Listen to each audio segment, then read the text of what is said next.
ಜೈನ ಧರ್ಮ ಅನ್ನೋದನ್ನ ಯಾರು ಕೂಡ ಅಲಗಡಿಲಿಕ್ಕೆ ಸಾಧ್ಯ ಇಲ್ಲ.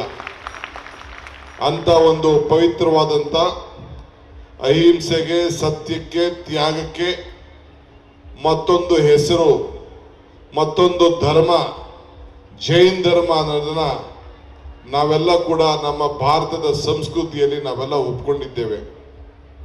ಇವತ್ತು ನಾನು ಇಲ್ಲಿಗೆ ಬಂದು ಇಂಥ ಒಂದು ಧಾರ್ಮಿಕವಾದಂಥ ಒಂದು ಸಭೆಯಲ್ಲಿ ಪಾಲ್ಗೊಂಡು ಇಂದು ಐತಿಹಾಸಿಕವಾದಂಥ ಘಟನೆಗಳು ಈ ಒಂದು ಪುಣ್ಯ ಕ್ಷೇತ್ರದಲ್ಲಿ ನಡ್ಕೊಂಡು ಬರ್ತಾ ಇದೆ. ಇವತ್ತು ನಾನು ಬಂದ ಉದ್ದೇಶ ನಿಮಗೊಂದು ಸಂದೇಶವನ್ನು ಕೊಡಬೇಕು.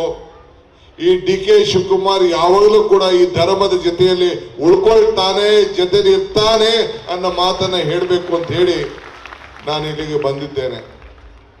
ನಮ್ಮ ಮುನಿಗಳು, ಗುರುಗಳು ಆಶೀರ್ವಾದವನ್ನ ಉನ್ನತಕ್ಕೆ ನನಗೆ ಅವಕಾಶ ಮಾಡಿಕೊಡ್ಬೇಕು ಅಂತ ಹೇಳಿ ಮಾಡಿದ್ದಾರೆ. ಅದು ನಿಮ್ ಬಿಟ್ಟಿದ್ದ ವಿಚಾರ. ಹಿಂದೆ ನಮ್ಮ ವಿನಯ್ ಗುರುಜಿಯವರು ಹೇಳಿದ್ರು, ನಾನು ಹೇಳಿದೆ, ಸದ್ಯಕ್ಕೆ ನೀವು ಹೇಳ್ದಾಗೆಲ್ಲ ಕೊನೆಗೆ ಅನೇಕರು ನಮಗೆ ಏಟ್ ಹೊಡಿತಾ ಇರ್ತಾರೆ ಅಂತ. ಆದ್ರೂ ಇರ್ಲಿ, ಈಗ ಚರ್ಚೆ ಮಾಡೋದು ಬೇಡ. ಜೈನ ಧರ್ಮ ಅನ್ನೋದನ್ನ ಯಾರು ಕೂಡ ಅಲಗಡಿಲಿಕ್ಕೆ ಸಾಧ್ಯ ಇಲ್ಲ.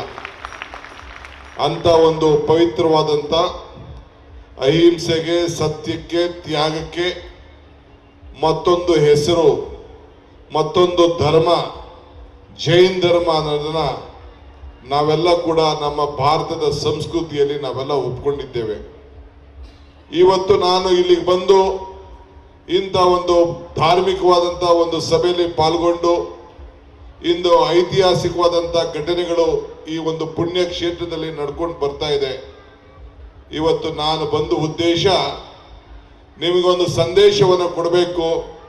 ಈ ಡಿ.ಕೆ. ಶಿವಕುಮಾರ್ ಯಾವಾಗಲೂ ಕೂಡ ಈ ಧರ್ಮದ ಜೊತೆಯಲ್ಲಿ ಉಳ್ಕೊಳ್ತಾನೆ, ಜೊತೆಲಿ ಇರ್ತಾನೆ ಅನ್ನೋ ಮಾತನ್ನ ಹೇಳಬೇಕು ಅಂತ ಹೇಳಿ ನಾನು ಇಲ್ಲಿಗೆ ಬಂದಿದ್ದೇನೆ. ನಮ್ಮ ಮುನಿಗಳು, ಗುರುಗಳು ಆಶೀರ್ವಾದವನ್ನ ಉನ್ನತಕ್ಕೆ ನನಗೆ ಅವಕಾಶ ಮಾಡಿಕೊಡ್ಬೇಕು ಅಂತ ಹೇಳಿ ಮಾಡಿದ್ದಾರೆ. ಅದು ನಿಮ್ ಬಿಟ್ಟಿದ್ದ ವಿಚಾರ. ಹಿಂದೆ ನಮ್ಮ ವಿನಯ್ ಗುರುಜಿಯವರು ಹೇಳಿದ್ರು, ನಾನು ಹೇಳಿದೆ, ಸದ್ಯಕ್ಕೆ ನೀವು ಹೇಳ್ದಾಗೆಲ್ಲ ಕೊನೆಗೆ ಅನೇಕರು ನಮಗೆ ಏಟ್ ಹೊಡಿತಾ ಇರ್ತಾರೆ ಅಂತ. ಆದ್ರೂ ಇರ್ಲಿ, ಈಗ ಚರ್ಚೆ ಮಾಡೋದು ಬೇಡ.